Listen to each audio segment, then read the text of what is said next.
Bonjour à tous, bienvenue à ce webinaire de BCF. Je me présente, mon nom est Mélanie Soria, je suis associée en droit du travail chez BCF. Depuis plusieurs semaines, nous avons notre rendez-vous hebdomadaire c'est la 6e semaine aujourd'hui. Nous avons fait 4 parties 1 de notre webinaire sur les défis des employeurs. Aujourd'hui, c'est la partie 2 de notre 2e série portant sur la planification d'une reprise au travail réussie. Nous espérons que vous vous portez tous bien, vous ainsi que vos proches, et que vous appréciez nos rendez-vous hebdomadaires. Je vous présente à nouveau nos 2 conférenciers pour aujourd'hui. Maître Nicolas Diorio, qui s'est fait décerner le titre d'avocat émérite par le Barreau du Québec, ainsi que Maître Geneviève Audin, tous les 2 des avocats en droit du travail depuis de nombreuses années à représenter les employeurs. Les 2 sont également professeurs à l'École du barreau. Je vous invite, comme par le passé, à nous communiquer pendant le webinaire vos questions via la plateforme et nous tenterons d'y répondre. Donc, sans plus également, c'est des questions qui reviennent souvent à savoir où est-ce qu'on peut voir les autres parties des webinaires. Pour ceux qui ne l'ont pas fait encore, elles sont tous disponibles sur le site web de BCF, avec également plusieurs autres articles de nos collègues des autres départements qui concernent la COVID-19. Donc, sans plus tarder, je cède la parole à Maître Diorio et Maître Gaudin. Merci, Mélanie. Bonjour Geneviève, bonjour mesdames, bonjour messieurs, bienvenue à notre webinaire. Écoutez, signe des temps, ce matin sur le boulevard René-Lévesque, on aperçoit quelque chose avec lequel on n'a pas été familier ces derniers temps. On voit des voitures. Alors, signe qu'il y a de reprises qui s'entendent. Et à cet effet, on veut procéder à une mise à jour de certain nombre de programmes et d'actions gouvernementales avec vous. Donc, Geneviève vous entretiendra de cela. On veut aborder la question du droit de refus. Évidemment, on est en rappel, on est en mode de retour au travail et on constate qu'il y a soit des réticences, soit des refus. On veut départager ça. Ensuite, ça amène la question qui se soulève et qui nous est adressée de plus en plus, devoir d'accommodement. Est-ce qu'on est en présence d'une situation qui fait appel à un devoir d'accommodement? Et on va donc y répondre, on va voir les interrogations qui se posent, les éléments de réponse, et évidemment la validation de l'état de santé, parce que c'est quelque chose qui est au cœur de cette urgence sanitaire, donc les outils, les méthodes qui sont appropriés dans les circonstances. Et une question qui nous est posée beaucoup, on voit au tableau licencier ou prolonger la mise à pied, le pour et le contre, mais j'ajouterais même congédier, parce que dans ce contexte-là, il y a cet élément qu'il faut départager. Donc, sans plus tarder, je cède la parole à Geneviève qui va nous entretenir des mises à jour des programmes et actions gouvernementales. Merci Nicolas. Alors, pour ce qui est des programmes gouvernementaux, 2 éléments que je veux porter à votre attention aujourd'hui, subvention salariale et PCU. Alors, tout premièrement, subvention salariale, mardi dernier, le gouvernement a lancé son calculateur de la subvention. Donc, vous pouvez aller maintenant sur le site du gouvernement pour vérifier quel est le montant de la subvention que vous pourriez avoir. Jusqu'à présent, on avait des formules, entre autres des formules mathématiques prévues dans la loi sur l'impôt. Mais là, donc, c'est beaucoup plus concret. Il y a des fichiers Excel que vous pouvez rentrer pour avoir des précisions à ce sujet-là. Par contre, c'est un calculateur. Ça ne vous permet pas de déposer encore votre demande de subvention. Ces demandes-là vont être admissibles à partir de lundi prochain, le 27. Via l'Agence de revenus du Canada, mon dossier d'entreprise que vous allez pouvoir faire vos demandes. Maintenant, on a indiqué au courant de la semaine que dès le 5 mai prochain, environ 90% des demandes seraient déjà traitées. Ça me paraît un scénario optimiste, mais bon, on est content de l'optimisme dans ces temps-ci. Alors, du moins, c'est une démonstration du gouvernement qui va aller rapidement. Et suivant le 5 mai, dans les jours suivants, en fait, il devrait avoir les premiers dépôts des subventions. Pour ce qui est de la PCU, on a parlé dernièrement de la possibilité de travailler en même temps qu'une personne reçoit de la PCU. M. Trudeau avait indiqué la possibilité d'obtenir des revenus de 1 000 $ par mois. Maintenant, c'est quand même concrétisé sur le site web du gouvernement. Cette information-là, elle est là. C'est toujours pas dans un règlement, décret, etc., mais du moins, elle se retrouve sur le site web. Donc, la personne peut gagner 1 000 $ et en su de du 2 000 de la PCU. Maintenant, c'est 1 000 de revenus d'emploi. Qu'est-ce que ça comprend? C'est pas encore tout à fait précisé. On indique, par exemple, ça inclut les pourboires des personnes. Quand on parle de revenus d'emploi dans les lois fiscales, c'est de façon générale habituellement. Donc, ça peut inclure des avantages imposables, etc. Donc, faites attention quand vous calculez les 1 000 $ pour ne pas faire en sorte que vos employés deviennent inadmissibles à la PCU. Maintenant, un petit mot sur la loi sur la mise en quarantaine. C'est une loi fédérale. Ce n'est pas une loi qui a été mise en vigueur dernièrement par rapport à la COVID. Donc, elle date de 2005. C'est une loi là, qui donne différents pouvoirs, notamment à la ministre, pour désigner des lieux de quarantaine, des points d'entrée et de sortie au Canada, des éléments comme ça. Par contre, ce que vous devez savoir, c'est que depuis février dernier, il y a eu 7 décrets qui ont été adoptés en vertu de cette loi-là, essentiellement là, pour fermer les frontières du Canada et imposer certaines mesures de quarantaine pour des gens qui viennent de l'étranger. Et comme vous voyez à l'écran, là, il peut y avoir des amendes jusqu'à 750 000 $, donc très sévères s'il y a une infraction à cette loi. Un mot sur d'autres actions gouvernementales. Je veux porter à votre attention le site de l'Institut national de la santé publique du Québec, donc l'INSPQ. On va en entendre parler de plus en plus. Hein. Oui, absolument. Alors, si vous ne connaissez pas ce site-là, courez après le webinaire pour aller voir le site et faites-le de façon régulière parce qu'il y a des mises à jour quotidiennes là, sur le site. Pourquoi c'est intéressant? Parce qu'il y a des mesures qui sont générales, également par secteur. Donc, mesures générales, là, on parle de distanciation sociale des employeurs, donc des gens qui viennent des voyages à l'étranger, les pauses repas, etc. Donc, toutes sortes de mesures que des employeurs devraient prendre à l'égard de ces situations-là, mais également par secteur. On parle du commerce, du transport, donc des mesures spécifiques pour vous. Évidemment, la loi sur la santé et la sécurité, c'est très large. On parle des obligations générales de l'employeur de protéger la santé et la sécurité, mais dans ce site-là, vous avez des actions très concrètes pour vos entreprises. Il faut le rappeler, hein, n'ont pas nécessairement force de loi. Des fois, ce sont les meilleures pratiques, donc c'est utile pour ça. Il faut quand même y jeter un certain regard critique dans le sens qu'il faut analyser, il faut en faire une évaluation, voir si c'est applicable à notre situation. Exact. Pour moi, ça donne des mesures de plus générales. Là. Et hier aussi, le gouvernement a annoncé différents programmes là, pour les étudiants. Une prestation qui va ressembler à celle de la PCU, mais plutôt qu'être 2 000 $ par mois, ce serait 1 250 par mois jusqu'à la fin août. Vous voyez à l'écran donc différentes possibilités. Une personne, c'est tous des niveaux postsecondaires là, ici qu'on parle pour les étudiants.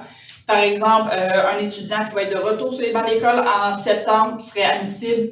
Les diplômés après décembre 2019 seraient admissibles également.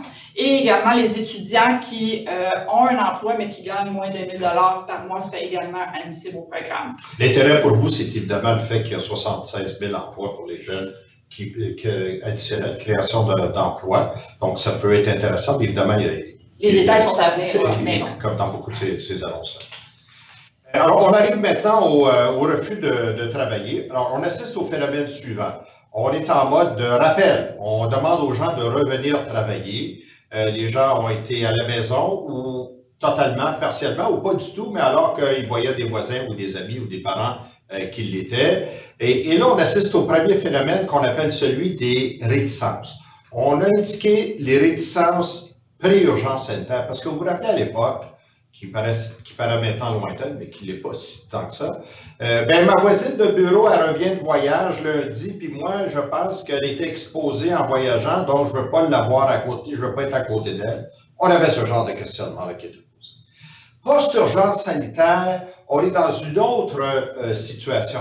On est dans celle où les gens, on les rappelle au travail, et certains reviennent et font état de toutes leurs préoccupations, que j'ai entendu dire que mon voisin de poste de travail, sa belle-sœur, elle a le coronavirus, ou sa belle-mère est dans un CHSLD, et là, moi, je crains qu'est-ce que ça veut dire pour ma santé ou quoi que ce soit. Il y a donc ce genre de réticence. Ce qui est important d'avoir à l'esprit ici, c'est que quand vous rappelez un salarié au travail, bien, son obligation, c'est de revenir travailler. Parce qu'il a une obligation de travailler, s'il a un contrat de travail avec vous. Donc, ce n'est pas quelque chose qu'il peut à sa guise dire ou ne pas dire. Ce qu'il faut que l'employeur ait à l'esprit, c'est qu'un salarié, qui indique qu'il a des justifications à ne pas venir, mais ça doit être analysé comme n'importe quelle absence du travail. À partir du moment où l'employeur a fait un rappel au travail, le salarié, son obligation, c'est d'être au travail. S'il veut s'absenter du travail, il doit pouvoir justifier son absence du travail. Alors, il ne peut pas simplement mettre de l'avant. Alors, on a plusieurs situations, beaucoup de gens qui nous appellent concernant ça chez les employeurs. J'ai à l'esprit l'exemple d'un employeur qui, pour avoir une personne qui vient travailler, a appelé 40 salariés. Il a observé une situation cependant, c'est que dans les postes où il rappelait, où les salaires étaient beaucoup, élevés, disons, beaucoup plus élevés, il n'avait pas cette difficulté-là. Mais quand on s'approchait d'un revenu qui n'était pas si loin de la prestation canadienne d'urgence, il constatait beaucoup de réticence. Alors là, il est important de dire aux salariés ceci. Et je vous donne la règle, évidemment, vous pouvez la moduler selon votre situation, mais la règle, c'est « je te rappelle au travail ». Si tu ne reviens pas au travail, c'est considéré comme un abandon de ton travail, et à ce moment-là, ça se traduit par une démission. Je vais émettre un relevé d'emploi modifié en conséquence, ce qui aura pour effet de le disqualifier de la prestation canadienne d'urgence. Ça, c'est la règle de droit, c'est celle-là. Maintenant, évidemment, il faut en faire une application à votre contexte, à vous. Parce que les droits de direction, ils demeurent dans ces contextes-là. Tout à fait. Ce qui nous amène maintenant à parler du refus du travailleur. Et vous voyez, on l'a divisé en deux. On a la première diapositive, on parle du refus de travail. On énonce ici que si on rentre dans le domaine, et ici on rentre dans le domaine de l'exercice d'un droit de refus. Parce que voyez-vous, jusqu'à maintenant, j'ai parlé d'un employé qui refuse le rappel au travail, puis qui n'a pas toutes sortes de circonstances, mais qui n'est pas capable de les appuyer, de les étayer, de les documenter et de vous en convaincre, tout bien fondé. Mais ici, on rentre dans une situation où une personne se trouve donc au travail et elle veut refuser de travailler parce qu'elle dit qu'il y a un danger. L'élément clé ici, c'est que la personne doit avoir des motifs raisonnables. Et ces motifs raisonnables-là ne sont pas une appréhension. Ça doit être des faits. Il doit y avoir, voici comment la machine fonctionne aujourd'hui et comment elle est censée fonctionner. Il y a cette anomalie-là et il y a ces signes-là que je vois. Je vois de la fumée sortir, par exemple. Alors ça, c'est un fait qui est observable objectivement. Et ça doit avoir pour effet de l'exposer à un danger, sa santé, sa sécurité, son intégrité physique avant tout.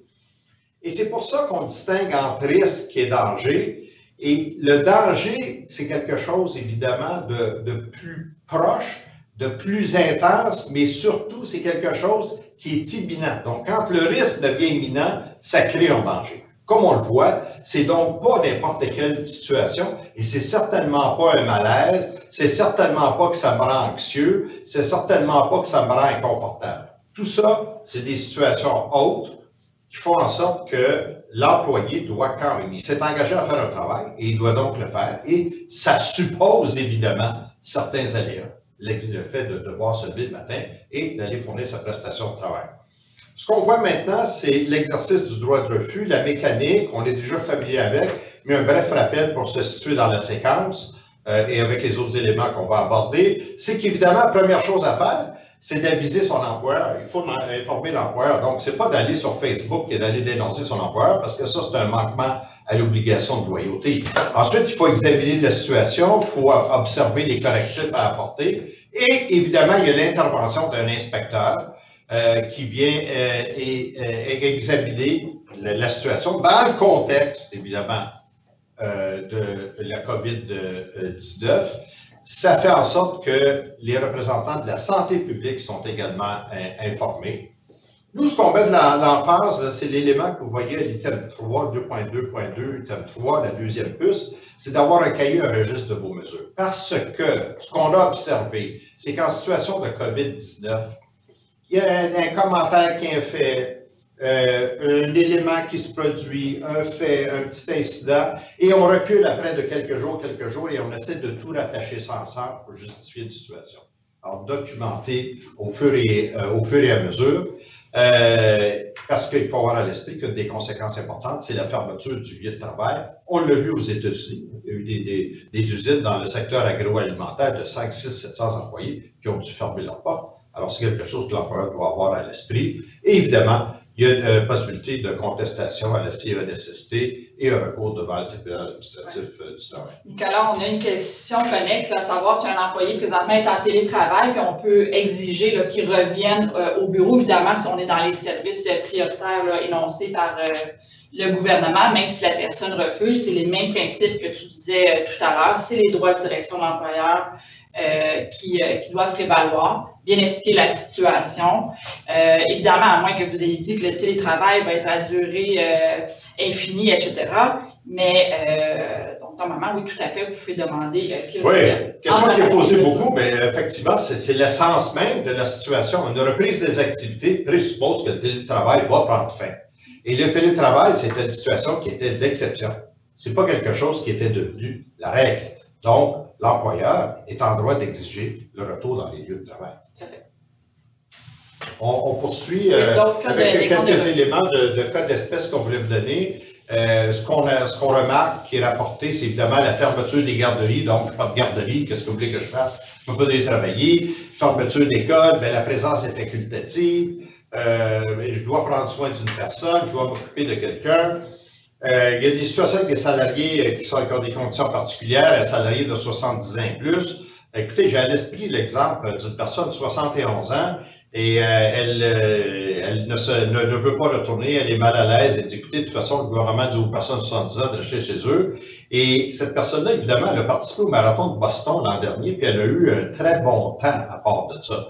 Alors, dans ces circonstances-là, on n'a pas simplement à dire, 70 ans, mais parfait, faites ce que vous voulez. Ce qui est derrière le 70 ans, c'est qu'il doit y avoir une condition de santé ajoutée aux 70 ans qui rend la personne vulnérable. Et ce n'est pas le simple fait d'avoir 70 ans. Il peut y avoir des conditions particulières de santé. Alors, quand on prend ces cas d'espèce que je viens d'énoncer, gardez à l'esprit, on part du fait que vous avez des droits de direction, il y a un contrat de travail, il y a une obligation de fournir la prestation de travail, et à ce moment-là, vous l'évaluez comme vous évaluez n'importe quelle demande d'absence de vos salariés. Ce n'est pas parce qu'on utilise le mot COVID-19 qu'on entre dans un domaine de droit nouveau. La difficulté, c'est évidemment qu'on ne sait pas tout encore à propos de la COVID-19. C'est pour ça qu'il y a des cas qui vont requérir un peu plus de réflexion. Et je dois vous dire que nous, évidemment, présentement, on étudie beaucoup de cas qui présentent des particularités. Mais si c'est simplement quelqu'un qui dit, ben, je suis au chalet, ben, je ne peux pas revenir travailler, je suis au chalet, ben, évidemment, on va avoir une situation qui va être on va être dans le noirceur. Parce que la personne va dire, ben, il y a des routes, ben, prends la route, puis viens t'en travailler.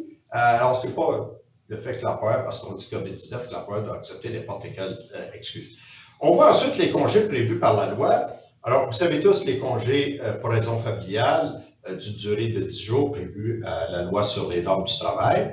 La question qui est posée, c'est la suivante. La personne va dire, bon, ben, je vais épuiser tes 10 jours de congé pour raison familiale, je dois m'occuper des enfants, j'ai fait des recherches raisonnables de moyens alternatifs, j'en ai pas trouvé, j'arrive à 10 jours.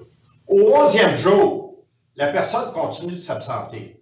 Alors, à ce moment-là, qu'est-ce que vous faites? Est-ce que c'est congédiement automatique? La question, non. À partir du 11e jour, il n'y a plus de présomption qui joue, il n'y a plus de droit en vertu de la loi, mais si la personne a plus de 2 ans de service ou si la personne est syndiquée, bien, il faut aborder ça comme n'importe quel autre. Et je dirais que même si elle a moins de 2 ans, parce que là, elle pourrait dire qu'on sévit parce qu'elle a exercé un droit résultant de la loi. Donc, il faut aborder ça comme encore là, comme n'importe quel exemple. Cette 11e journée doit être justifiée. Si elle n'est pas justifiée, l'employeur traite ça comme une absence non autorisée et comme l'employeur traiterait n'importe quelle autre absence non autorisée dans l'entreprise. Certaines entreprises appliquent la progression des sanctions, certaines ont des mesures administratives autres, mais peu importe comment vous fonctionnez, appliquez le même mécanisme que celui que vous avez dans votre entreprise. Et évidemment, la question dernière qui nous est posée beaucoup, celle des absences payées ou non. Bien, la réponse est la suivante, c'est que le principe, quand on travaille, on est payé, quand on ne travaille pas, on n'est pas payé, sauf s'il y a une loi, un règlement, le contrat ou une pratique en usage dans l'entreprise. On passe maintenant au devoir d'accommodement. Pourquoi le devoir d'accommodement? Parce que la question nous est posée ici. On nous dit quelqu'un qui dit, moi, à raison de la COVID, de l'urgence sanitaire, je ne peux pas venir travailler. Parce que si je viens travailler, je vais être obligé de laisser mes enfants à la maison. Et à ce moment-là, ben, voyez-vous, c'est lié à mon statut de parent et je demande un accommodement. Si c'est une entreprise qui est de compétence provinciale, ce qui est le cas de 90% des entreprises, il y a évidemment une interdiction de discrimination dans la Charte. Mais s'il y a un des motifs, et la situation parentale, l'état parental ou le congé parental n'est pas un des motifs prévus à la Charte québécoise. Ce n'est pas visé par le concept d'état civil. L'état civil ne peut pas discriminer en raison de l'état civil.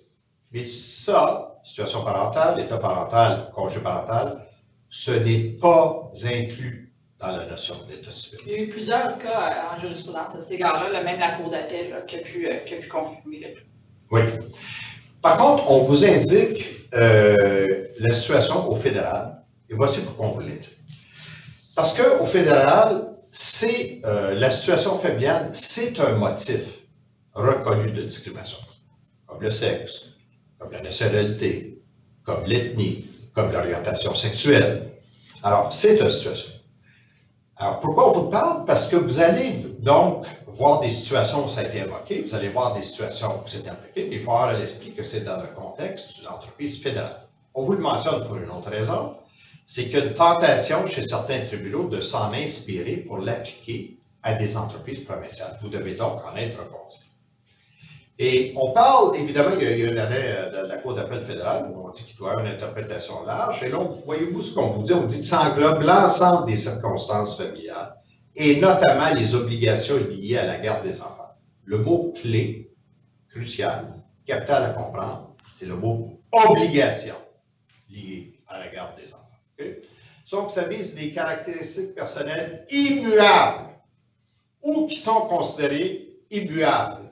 Alors, c'est quelque chose qu'en fait un parent ne peut pas négliger sans s'exposer à des conséquences juridiques. L'enfant doit fréquenter l'école. Donc, le parent qui a des difficultés associées à l'environnement scolaire ou à la santé de son enfant ne peut pas négliger ça sans qu'il y ait des conséquences légales à l'égard du parent. Ce qui est important, c'est que, dernier élément sur la diapositive, lui, est crucial, c'est que ça ne protège pas les choix personnels, les choix familiaux personnels. Alors moi, j'ai 8 garçons, puis les 8 garçons sont dans des équipes de hockey mineurs, puis ça, pour moi, c'est bien important, et je veux m'occuper de ça. Bien, à ce moment-là, je ne pourrais pas évoquer la situation familiale, parce que ce sont des choix personnels qu'un tel individu aurait fait. Pas couvert. Alors, quand on vient au devoir d'accommodement, si vous êtes dans un entreprise fédérale ou si on vous invoque ça, ou si vous choisissez de l'appliquer, parce qu'il y a des entreprises provinciales qui l'appliquent, bien à ce moment-là, les éléments à considérer, ce sont ceux qui se trouvent dans la diapositive, qui sont évidemment, l'enfant doit être sous votre soin, sous votre supervision, vous avez l'obligation parentale à son égard, mais surtout, c'est le numéro 3, les efforts raisonnables que vous devez faire pour satisfaire autrement à ces obligations. Et dans effort raisonnable, le mot important, c'est effort. Parce qu'effort, ça veut dire qu'on force, on essaie de faire quelque chose et pas juste de manière passive. J'ai fait une liste, puis c'est tout. Okay? Alors, il faut vraiment faire une démonstration à cet égard-là. Et notez aussi qu'on vous le mentionne, que chaque situation est examinée individuellement parce qu'il y a une foule de circonstances. En matière de devoir d'accommodement, il y en a des accommodements presque similaires dans un cas qui sont acceptés, dans d'autres qui sont refusés parce que tout simplement, par exemple, le salarié n'a pas été crédible dans le passé. Chaque tentative qu'il a fait, il n'a jamais donné suite et à ce moment-là, l'employeur est justifié de passer à autre chose. Merci. Alors, maintenant, la validation de l'état de santé de vos salariés. On est dans un contexte donc de rappel au travail. Vous demandez à vos gens de retourner sur les lieux physiques du travail. Maintenant, quelle information vous allez pouvoir aller chercher de ces personnes-là pour s'assurer qu'ils ne sont pas porteurs de la COVID et qu'ils ne vont pas contaminer vos autres travailleurs. Ici, évidemment, on fait appel à la notion de vie privée, ça fait des renseignements qui sont personnels, etc.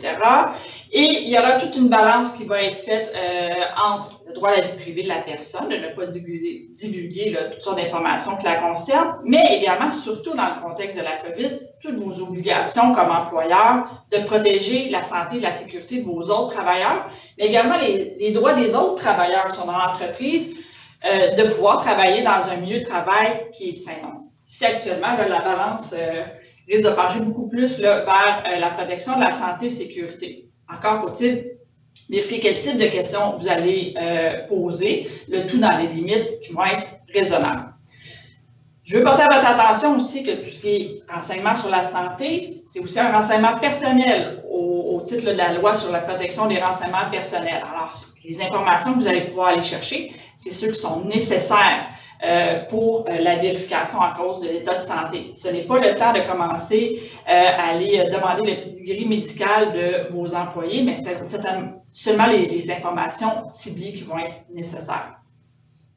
La loi sur la protection des renseignements personnels vous exige notamment, lorsque vous demandez des renseignements personnels de cette nature-là, d'informer l'employé de pourquoi vous demandez ces renseignements-là, mais également l'utilisation que vous allez en faire. Donc, l'utilisation ici, c'est vraiment strictement savoir si la personne peut venir au travail ou pas, et non, par exemple, utiliser ces renseignements-là et les envoyer à l'assureur, par exemple.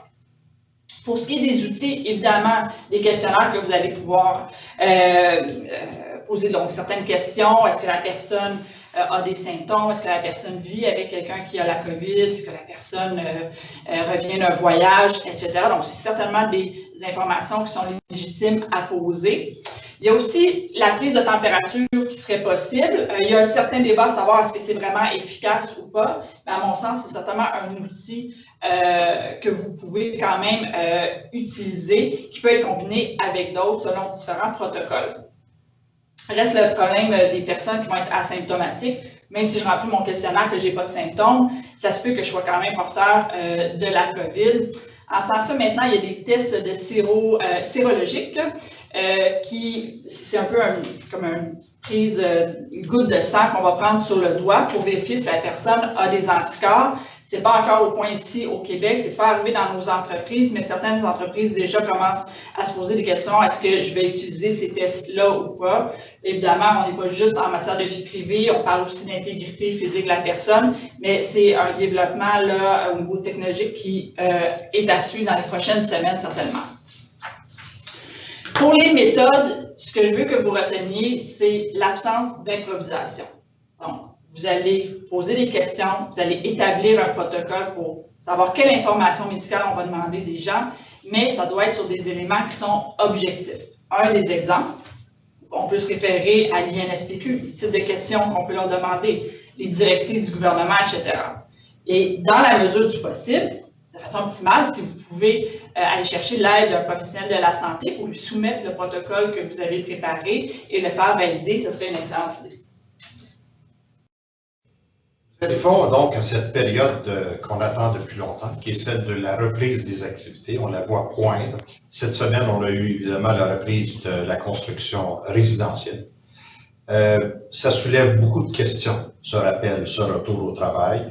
Des entreprises qui, évidemment, en ont profité de la pause pour faire une organisation, une mise à niveau, je dirais même un certain ménage dans les dossiers, dans des choses qu'on n'a pas le temps d'aborder dans le quotidien et qui ont fait certains constats. Et quand il y a le temps de procéder au rappel, ils se posent la question, premièrement, c'est est-ce que je veux vraiment rappeler cette personne-là? Est-ce que c'est une personne qu'on va avoir? On vous expliquait tantôt qu'il y a des gens qui refusent le retour au travail. Donc, les questions qui se posent, et ici, la question qu'on vous pose, c'est un peu un prélude de ce qui s'en vient dans les semaines à venir qu'on va avoir abordé avec vous. C'est la question de savoir, est-ce que je vais procéder au licenciement?